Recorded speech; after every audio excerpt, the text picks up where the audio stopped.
నిన్నటి దినం వైఎస్ఆర్సీపీ పార్టీకి చెందిన మాజీ మంత్రివర్యులు అంబంటి రాంబాబు గారు గౌరవ ముఖ్యమంత్రి వర్యులైన శ్రీ నారా చంద్రబాబు నాయుడు గారిని మాట్లాడిన దుర్భాషలు చాలా బాధాకరం అనిపిస్తున్నాయి.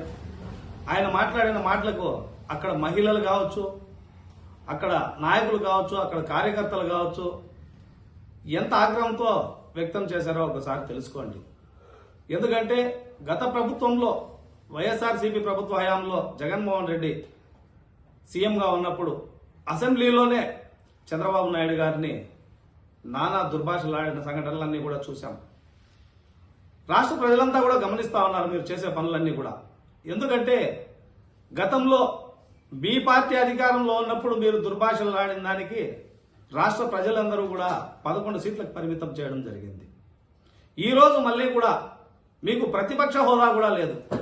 అయితే కూడా ఒక రాష్ట్ర ముఖ్యమంత్రి వర్యులను ఆ విధంగా మాట్లాడడం అంటే రాష్ట్ర ప్రజానికాన్ని అందరినీ కూడా మాట్లాడినట్లే అని కూడా మరొకసారి తెలియజేసుకుంటున్నాను. ఎందుకంటే ఫస్ట్ మీ భాష మార్చుకోండి.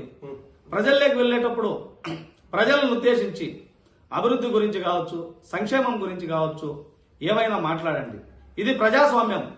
ప్రజాస్వామ్యంలో ఎన్నైనా అపోజిషన్గా మాట్లాడుకోవచ్చు, కానీ ఇలాంటి మాటలు మాట్లాడుకోవడం చాలా బాధాకరమని కూడా మరొకసారి తెలియజేసుకుంటున్నాను.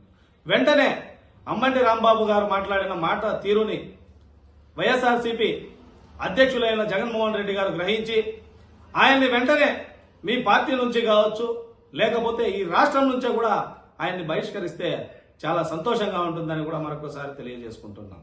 ఇలాంటి భాష మాట్లాడే వాళ్ళందరినీ కూడా మీరు ఎక్కువ ప్రోత్సహించడంతో రాబోయే కాలంలో మీకు సింగిల్ డిజిట్కి ఏమన్నా పరిమితం అవుతారేమో అని కూడా తెలియజేసుకుంటున్నాం. గౌరవ ముఖ్యమంత్రి వర్యులు శ్రీ నారా చంద్రబాబు నాయుడు గారు కావచ్చు, ఆయన తనయుడు నారా లోకేష్ బాబు గారు కావచ్చు, కూటమికి సంబంధించిన నాయకులు డిప్యూటీ సీఎం పవన్ కళ్యాణ్ గారు కావచ్చు, అదేవిధంగా గౌరవ ప్రధానమంత్రి గారైన నరేంద్ర మోడీ గారి ఆధ్వర్యంలో ఈ రోజు రాష్ట్రం సుభిక్షంగా ఉంది. అభివృద్ధి పథకంలోనైతేనేమి, సంక్షేమంలోనైతేనేమి పరుగులు తీస్తా ఉంది. కావున దయచేసి వైఎస్ జగన్మోహన్ రెడ్డి గారు మీకు సూటిగా మేము చెప్తున్నాం, రాష్ట్ర ప్రజలు చెప్తున్నారు, మీరు ఒక్కసారి గమనించండి. ఇలాంటి పదజాలంతో మీరు ఇలా చేయడం చాలా బాధాకరం. రాష్ట్ర ప్రజలందరినీ కూడా అవమానించినట్లుగా ఉంది. వెంటనే అంబంటి రాంబాబు గారు మీరు తక్షణమే మీరు నిన్న మాట్లాడిన బూతు పురాణాలకు గాను చంద్రబాబు నాయుడు గారికి, రాష్ట్ర ప్రజలకి క్షమాపణ చెప్పవలసిందిగా కోరుకుంటున్నాం. అదేవిధంగా ఈ రోజు ఈ పుంగనూరు పట్టణంలో మేము ఈ మీడియా సమావేశం నిర్వహించడం దేనికంటే మా నాయకుడైన వై మధుసూదన్ నాయుడు గారి ఆదేశాల మేరకు మేము ఈ కార్యక్రమాన్ని కూడా నిర్వహించడం జరుగుతూ ఉంది. జై హింద్, జై తెలుగుదేశం, జై చంద్రబాబు నాయుడు.